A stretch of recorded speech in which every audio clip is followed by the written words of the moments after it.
This is the story of when Adam and Lilith meet for the first time. Not Adam and Eve, Adam and Lilith, the first wife of Adam.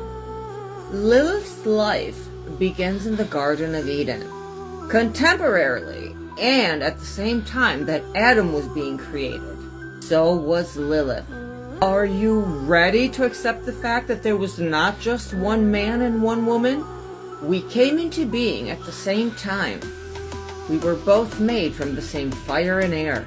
When we first turned to regard each other, his feet were planted in the soil, while mine were immersed in the water. From there I came. We stood close, but still the element of the boundaries were clear. We stayed so long gazing at one another. Our eyes did what later language would do. Adam was spectacular to behold. His large, flat chest, sharp green eyes. And finally he said, "I am Adam." And she stood out of the water majestically and said, "Lilith am I."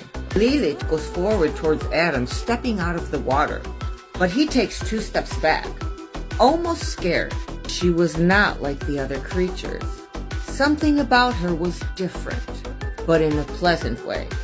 Adam starts circling around Lilith, and he starts inspecting her.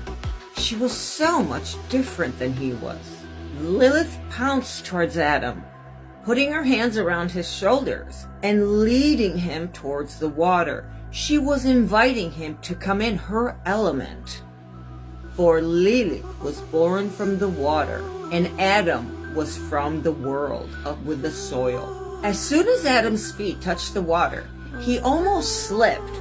It wasn't his natural element. He was giving the signs of someone that was very uncomfortable. This is when Lilith pushed her way through the water and started making movements.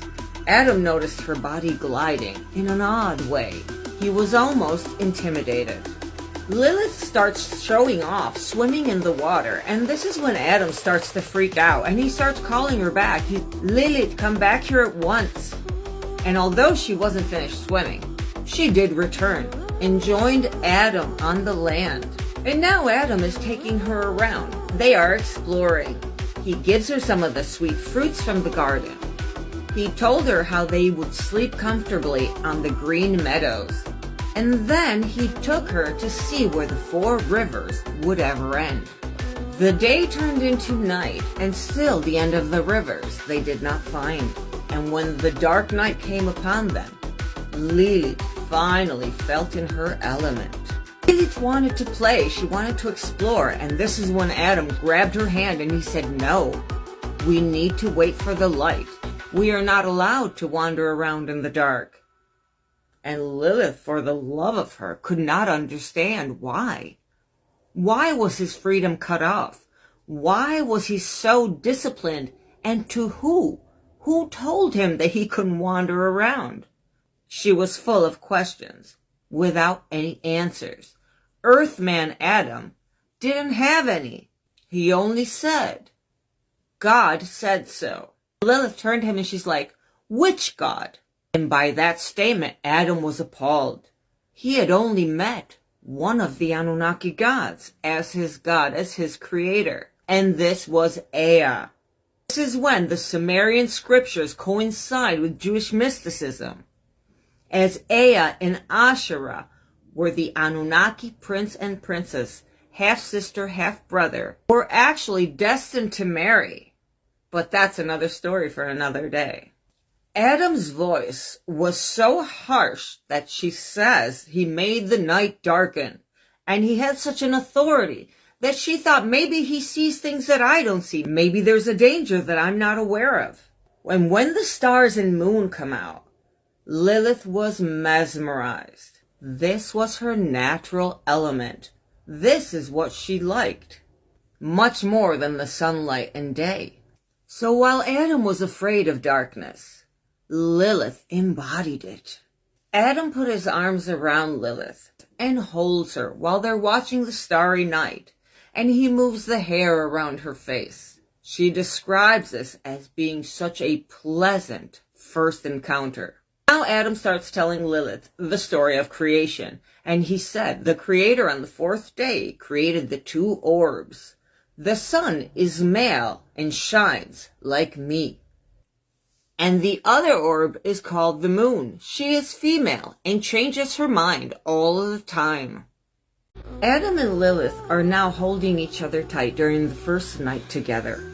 They're looking at the moon, and Adam is teaching Lilith what God Ea had taught him before, that the brilliant sun was a male and would shine over the day, while the moon was a female, always changing her mind, almost troublesome, and she ruled over the night. He goes on to tell her the story of the sun and the moon, that once upon a time stood in the sky at the same time. They stood together. The sun and moon were equals. But then the moon started to be jealous of the sun's radiance and started talking bad about the sun. And when the Creator heard her words, he hurled her down as a punishment. And for this, the moon would not have her own brilliance anymore, but only reflect that of the sun. Lilith did not like this story. She did not understand it. If the moon was equal to the sun in the beginning, why should she be punished, and why should her light be dimmed out for wanting what was hers from the beginning? Lilith did not believe this story. She said something was wrong, something was off. And Adam couldn't believe his ears. Was she saying that God was wrong? And right then and there, that magical romance started to shatter. Lilith was too smart for her own good. She had a self-thinking mind, something that Adam did not. That night they slept in a warm embrace. Lilith calls this first night the golden days. Soon something would come to shatter their relationship forever. Lilith describes being embraced by the garden, feeling herself one with the earth. They were connected to all of the plants and animals, something that could not be seen but could be felt. The problems began the next day when Adam had to complete the task of naming all things. That morning, Adam did not lie beside Lilith.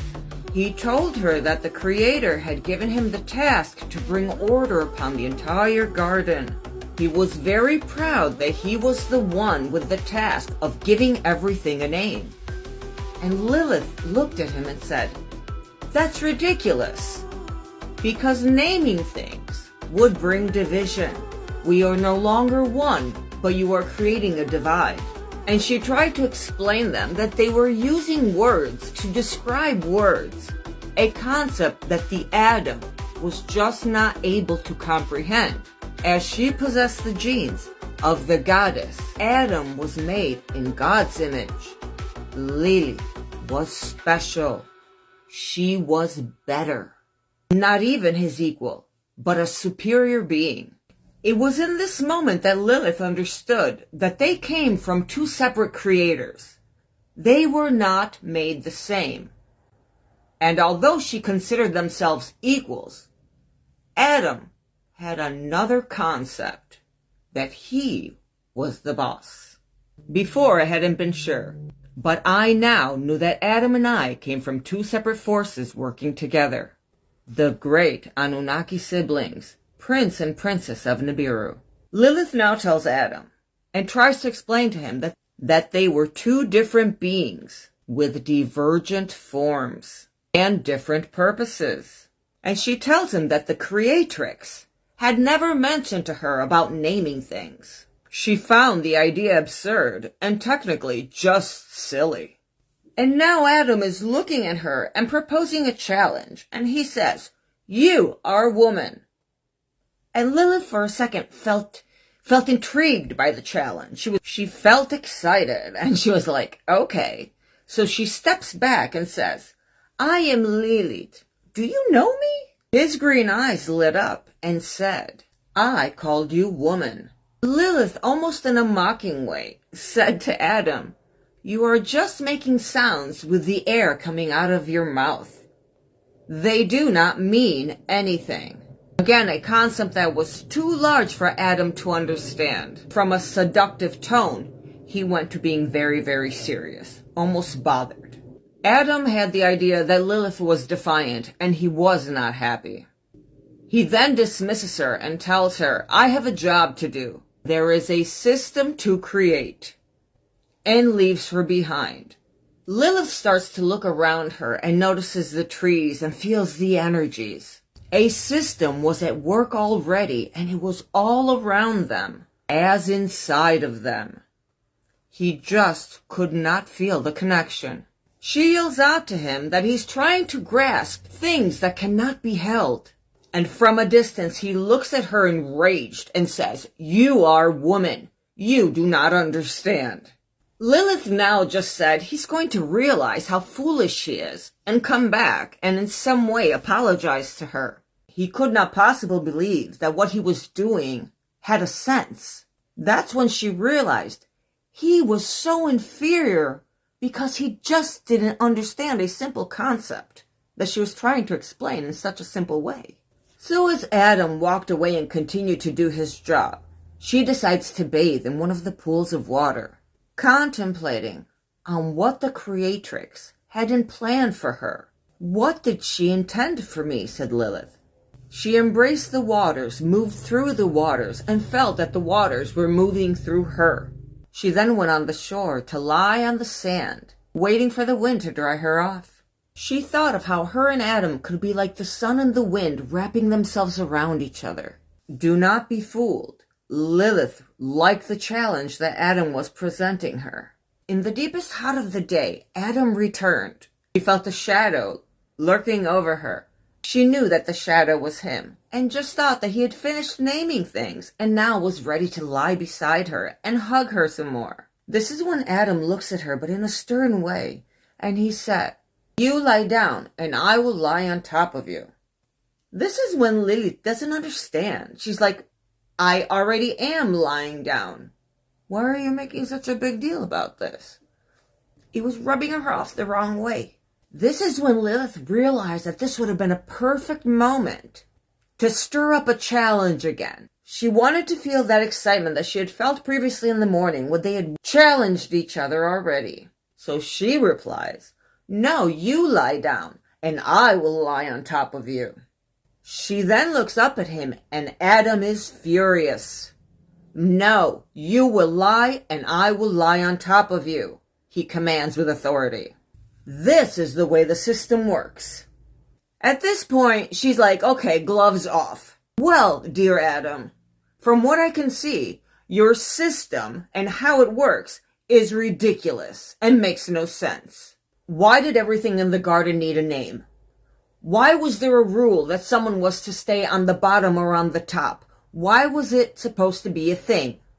She asked him these simple questions, and Adam did not have a response for her. He just got enraged. He was angry. She then points out that she was already lying down, and if he had avoided to even say anything and just gotten on top of her, they would not be arguing. And all Adam could say is, "This is how it was meant to be." She pitied Adam in his assertion of dominion. She now saw him as small and fragmented. He was clearly losing sight of what the garden was and what it meant. Stay tuned for the next episode. What will happen next between the two that were destined to be a couple, the first couple?